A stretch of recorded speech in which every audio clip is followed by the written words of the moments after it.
I was sitting in Dr. Morrison's waiting room when my stepdaughter Claire looked at me with that practiced expression of concern she'd perfected over the years. The one that made her look like she cared. "Mom," she said softly, touching my arm. "Do you remember what we're here for today?" I blinked at her slowly, letting my mouth hang open just slightly.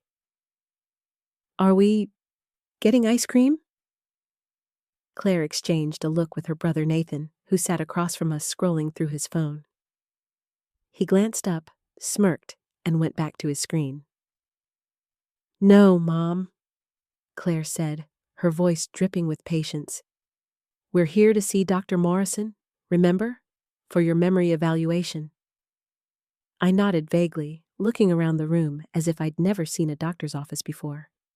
In truth, I had memorized every detail. The faded landscape painting on the wall, the stack of outdated magazines, the receptionist who kept stealing glances at us with that mixture of pity and discomfort people reserve for families in decline. But they didn't know the truth. My name is Margaret Ashford. I'm 68 years old, and I'm the founder and CEO of Ashford Technologies, a software company worth $340 million. I built it from nothing 35 years ago, when women in tech were about as common as unicorns. I have a master's degree in computer science, 14 patents to my name, and a mind that's as sharp as it was when I wrote my first line of code at 19. But for the past 6 weeks, I had been pretending to lose that mind. It started small. Forgetting where I put my keys, asking what day it was, repeating stories I'd told just hours before. Then I escalated. I called Nathan by his father's name. I left the stove on. I got confused about which medications to take. Every incident carefully calculated, every mistake precisely timed. Because 3 months ago, I had discovered something that changed everything. Something that made me realize my late husband's children, the stepchildren I'd raised for 20 years, saw me as nothing more than an obstacle between them and my fortune. The nurse called us back. I shuffled slowly, even though I ran 5 miles every morning. I let Claire guide me by the elbow, even though I wanted to shake her off. Dr. Morrison greeted us with professional warmth. He was young, maybe 40, with kind eyes that hadn't yet been hardened by years of difficult cases. Perfect for what they needed. "Mrs. Ashford," he said, gesturing to a chair. "How are you feeling today?" I looked at Claire. "Is this the ice cream man?" Dr. Morrison's expression shifted imperceptibly. I caught it. The moment of recognition. The diagnosis forming before the examination even began. "Mom," Claire said gently, "this is Dr. Morrison. He's going to ask you some questions, okay?" "Okay," I said quietly, playing with the hem of my cardigan like a nervous child. The examination was thorough.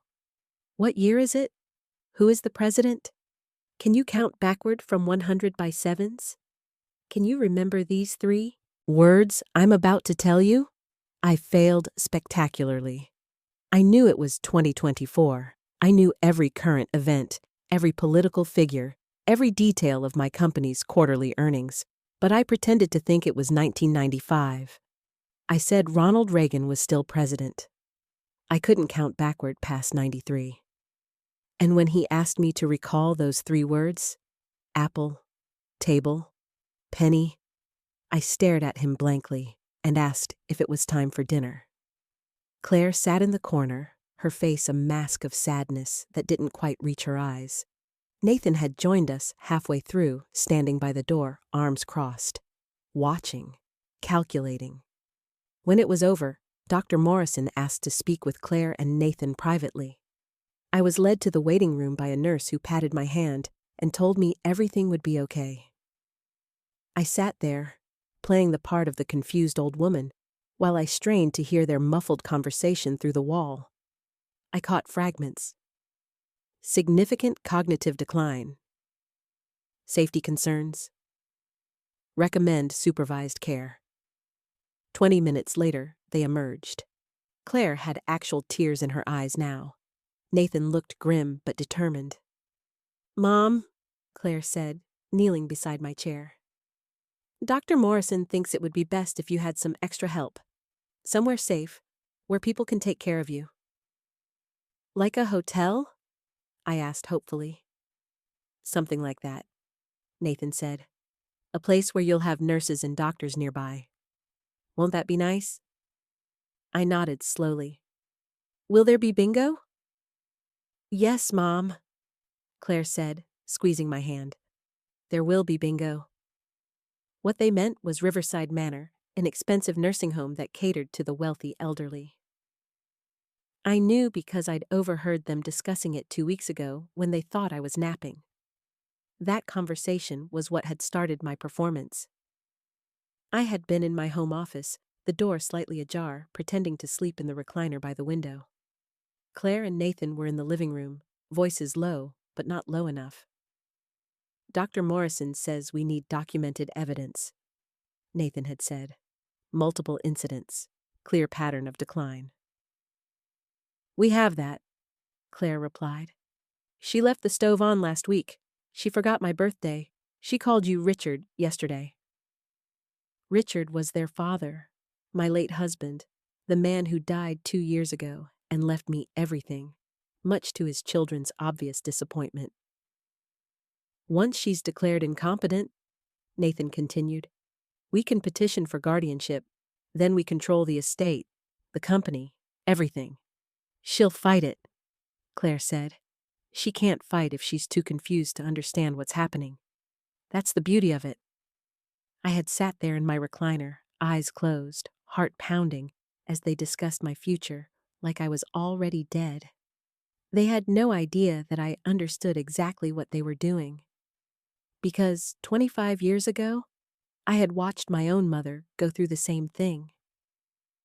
Not the dementia, that had been real, but the circling of family vultures, the guardianship battles, the legal theft disguised as protection. I had sworn I would never let it happen to me, so I decided to give them exactly what they wanted. Let them think they were winning. Let them show their true colors so completely that when I pulled the rug out, they'd have nothing left to stand on. The next few weeks were an exercise in patience. I moved into Riverside Manor, a beautiful prison with cream-colored walls, soft music piped through hidden speakers, and staff who spoke to me like I was 5 years old. "Mrs. Ashford, it's time for lunch." "Mrs. Ashford, would you like to do some puzzles?" "Mrs. Ashford, your family is here to visit." Claire and Nathan came twice a week, always together. They'd sit with me in the community room, holding my hands, speaking slowly and clearly, playing the role of devoted children. But I saw what happened when they thought I wasn't paying attention. The way Nathan would check his watch every few minutes. The way Claire would text on her phone while I stared at a television I wasn't watching. And I saw what they did when they thought I was completely gone. One afternoon, I shuffled past the administrative office. The door was open just a crack. Claire was inside, speaking with the facility director. "We want to make sure she's comfortable," Claire was saying, "but we also need to be realistic about costs. My brother and I have been covering her care, and frankly, $12,000 a month is becoming a burden." This was a lie. I was paying for Riverside Manor myself, from an account they didn't know existed. The director murmured something sympathetic. "We're working on getting power of attorney finalized," Claire continued. "Once that's settled, we'll be able to access her assets more easily, make better decisions about her care." Better decisions. That meant moving me somewhere cheaper, somewhere worse, once they controlled my money. I shuffled away before they could see me, back to my room, where I sat on the edge of my bed and allowed myself exactly 30 seconds of pure rage. Then I called my attorney. Howard Brennan had been my lawyer for 23 years. He knew me. He knew my mind.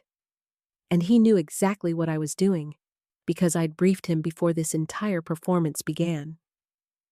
"Howard," I said, my voice clear and sharp. "It's time." "You're sure?" he asked. "I'm sure. They just took the bait. Schedule the meeting for next Tuesday. Boardroom, 10 a.m. I want everyone there." "Everyone?" "Everyone." I hung up and immediately resumed my vacant stare at the wall, just as a nurse knocked and entered with my evening medications. "Here we go, sweetie," she said brightly. "Open up." I opened my mouth obediently, let her place the pills on my tongue, and drank the water she offered. She watched me swallow, then marked something on her chart and left.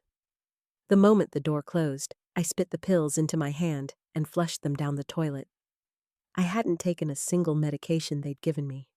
Not one. I wasn't sick. I wasn't confused. I wasn't declining.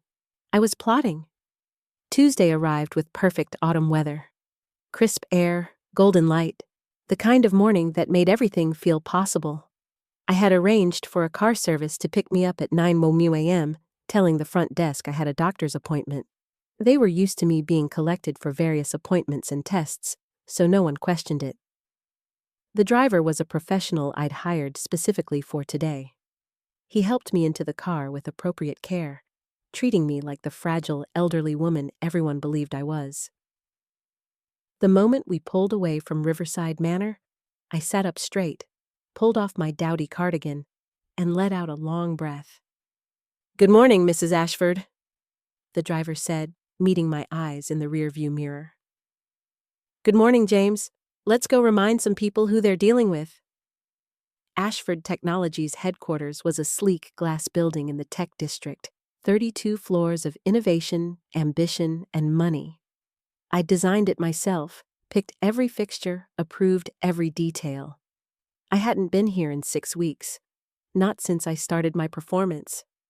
Walking through those doors felt like coming home. The receptionist's eyes went wide. "Mrs. Ashford, I didn't know you were coming in today." "Neither does anyone else," I said crisply. "Which is exactly how I want it. Is the boardroom prepared?" "Yes, ma'am. Howard made sure everything is ready." I took the private elevator to the executive floor. My office was exactly as I'd left it. Claire and Nathan hadn't touched it. They couldn't. They didn't have access yet. But they'd tried.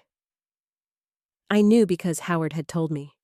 They'd approached the board 2 weeks ago with Dr. Morrison's evaluation, requesting an emergency meeting to discuss my incapacity and the need for interim leadership.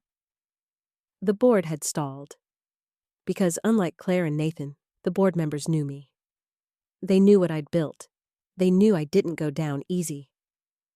At 9:45, I walked into the boardroom. 12 board members sat around the long glass table. Howard was at the far end. Several people gasped when they saw me. I was dressed in a tailored navy suit, my white hair pulled back in the elegant twist I'd worn for 30 years. I wore the pearl earrings Richard had given me on our wedding day. I looked exactly like the woman who'd built this company from scratch. Because I was that woman. I had always been that woman.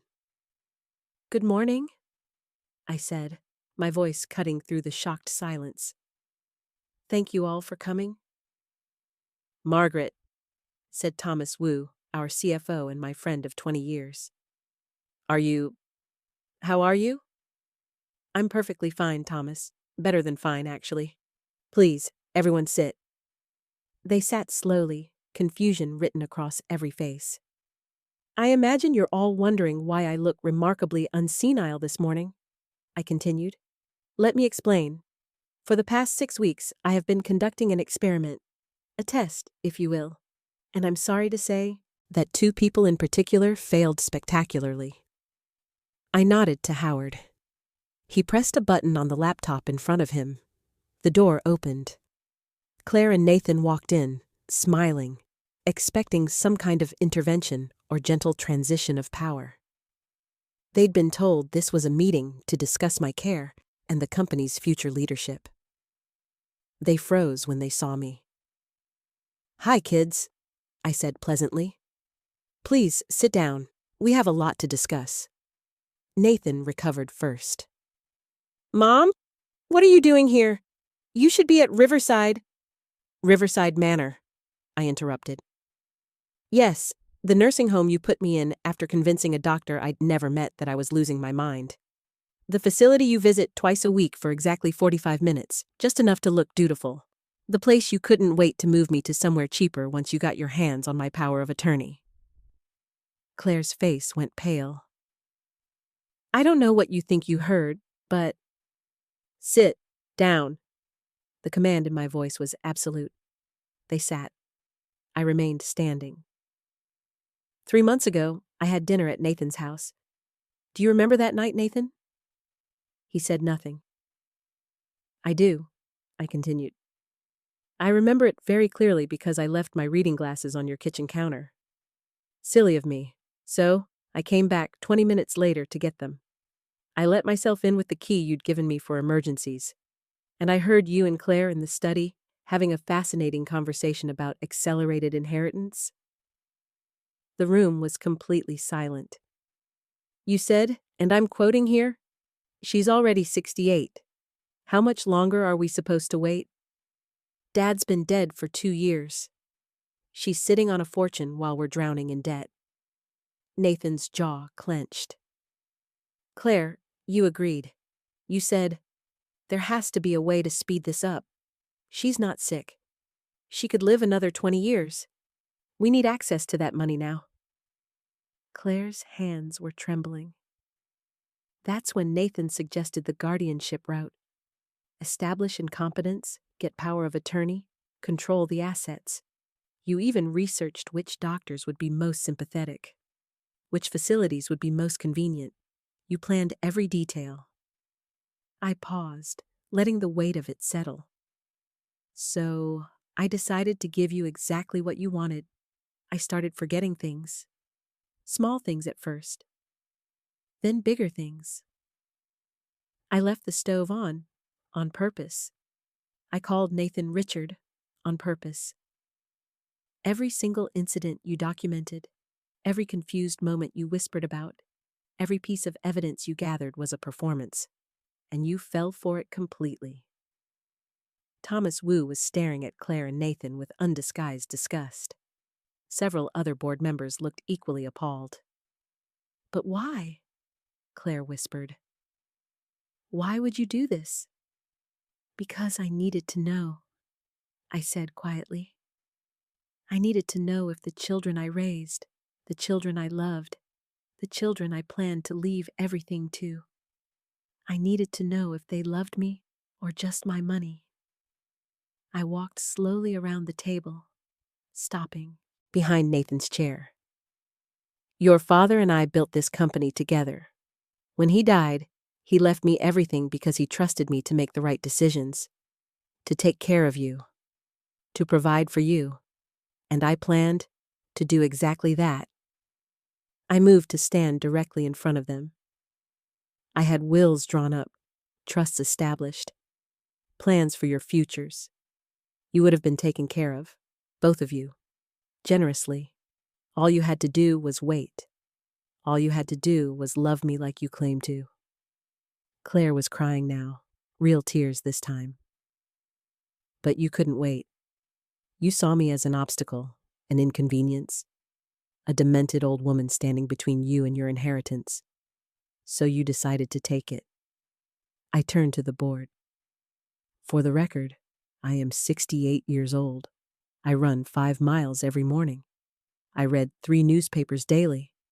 I completed the New York Times crossword in 14 minutes this morning. My cholesterol is 180. My blood pressure is 118/76. And my mind is as sharp as it was when I founded this company 35 years ago." I pulled a folder from my briefcase and placed it on the table. "This is a complete psychiatric evaluation from Dr. Sarah Chen, one of the top neurologists in the country. She's evaluated me extensively over the past 3 weeks. Her conclusion: I am in perfect mental and physical health. There is no dementia, No cognitive decline, no incompetence whatsoever. Howard stood. I've also prepared documentation of Claire and Nathan's attempts to establish guardianship under false pretenses. Their consultations with estate attorneys. Their discussions with facility directors about reducing costs of Margaret's care. Care they claimed to be paying for, but weren't. Their meetings with Dr. Morrison, during which they coached him on symptoms to look for and behaviors to document. "Wait!" Nathan said, his voice desperate. "Mom, you don't understand. We were worried about you. We were trying to help." "Don't." The word cracked like a whip. "Do not insult my intelligence by lying to my face. I heard everything. I recorded everything. I have 6 weeks of documented evidence showing exactly what you plan to do to me."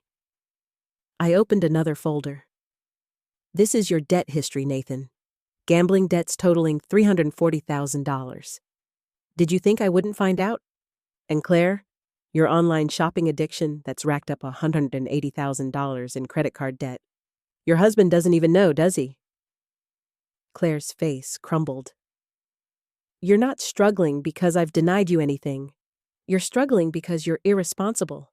And instead of asking for help, instead of being honest, you decided to steal from me, to lock me away, to declare me incompetent so you could raid my accounts." I turned back to the board. "I'm calling this meeting to make several announcements. First, effective immediately, Claire Ashford and Nathan Ashford are removed from all positions of authority within this company. Claire, you're fired from your position as Director of Marketing. Nathan, you're fired from your position as VP of Business Development." "You can't do that," Nathan shouted, jumping to his feet. "I can, and I am. This is my company. I own 73% of shares. I am the founder and CEO. And you both have violated ethics policies, attempted fraud, and demonstrated catastrophic judgment. Security will escort you out." As if on cue, 2 security officers appeared at the door. "Second," I continued, "I am removing both of you from my will, completely. You will inherit nothing, not $1. Claire sobbed. "Mom, please." "Third, I am pursuing legal action for attempted exploitation of an elderly person, fraud, and conspiracy to commit guardianship abuse. Howard has all the documentation. You'll be hearing from our attorneys." Nathan's face had gone from red to white. "You can't do this. Dad would never—" "Your father," I interrupted, my voice finally breaking with emotion, "would be ashamed of both of you. He would be heartbroken. He loved you. I loved you. We gave you everything, and you repaid us by trying to destroy me." I gathered my papers. "This meeting is adjourned. Claire, Nathan, you have 1 hour to clear your offices and leave this building. If you return, you'll be arrested for trespassing. The board will receive a full written report of this situation by end of day. We'll reconvene next week to discuss succession planning. Real succession planning, not hostile takeovers disguised as elder care." I walked toward the door, then paused. "One more thing. Riverside Manor will be informed that I'm checking myself out. They'll also be informed that you lied to them about paying for my care, and that Dr. Morrison's evaluation was obtained under false pretenses. I imagine they'll have questions." I didn't wait for a response. I walked out of that boardroom with my head high, my mind clear, and my life completely my own again. Howard caught up with me at the elevator. "That was brutal, Margaret. It needed to be. Are you okay?" I thought about the question. Was I okay? I had just destroyed my relationship with my stepchildren. I had publicly humiliated them. I had stripped them of their jobs, their inheritance, their futures as they'd imagined them. But I had also saved myself. "I'm okay," I said quietly. "I'm sad. I'm disappointed. I'm heartbroken. But I'm okay." The elevator doors opened. Howard stepped in with me. "What will you do now?" he asked. "Keep running my company. Keep running my life.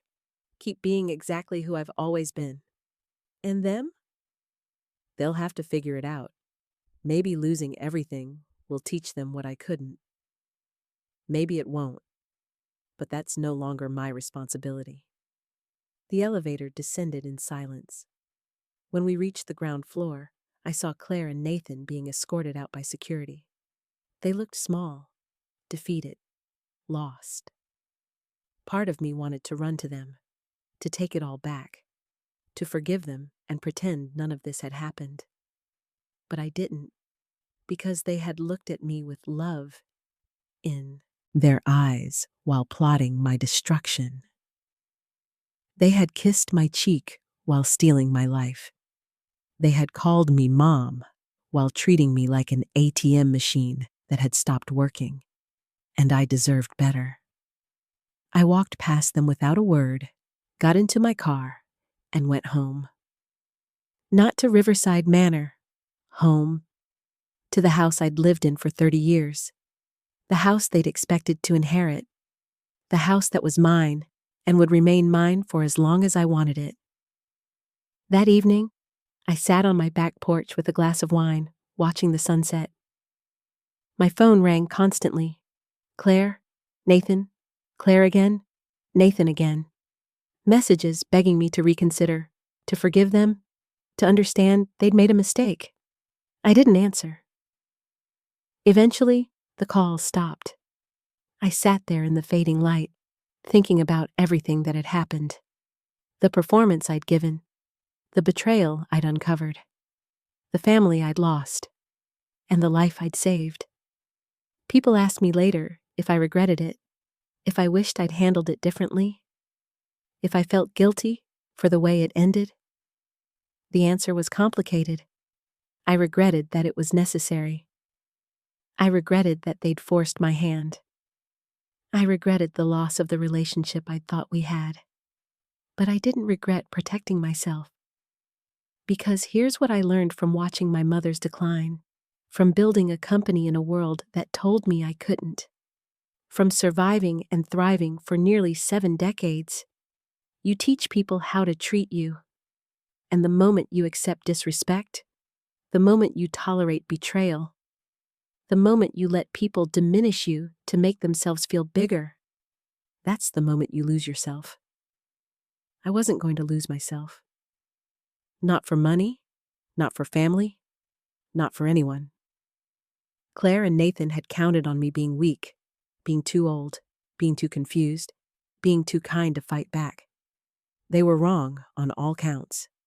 6 months later, I'm still CEO of Ashford Technologies. Still running 5 miles every morning. Still solving the crossword puzzle. Still sharp, still strong, still completely in control of my own life. Claire and Nathan tried to sue me. The case was dismissed in 3 weeks once the evidence of their fraud came to light. They're struggling now, financially, socially, professionally. Part of me feels sorry for them. The rest of me knows they made their choices. I've revised my will. Most of my estate will go to charity now. Scholarships for women in STEM, funding for elder care advocacy, support for seniors fighting guardianship abuse. The money will do more good there than it ever would have in my stepchildren's hands. And me? I'm free. Free from the fear of being controlled. Free from people who saw me as a resource instead of a person. Free from the obligation to set myself on fire to keep others warm. I acted confused and senile when they tried to put me in a nursing home. Then, I reminded them exactly who I was.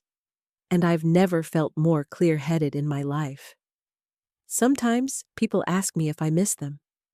If I'm lonely, now that I've cut them off completely. The answer is no. Because loneliness surrounded by people who don't truly see you is worse than being alone in peace. And I have peace now. Real, hard-won, unshakable peace. That's worth more than any inheritance, more than any family obligation, more than any relationship built on lies. I'm 68 years old. I'm not confused. I'm not senile. I'm not weak. I'm exactly who I've always been, and that is more than enough.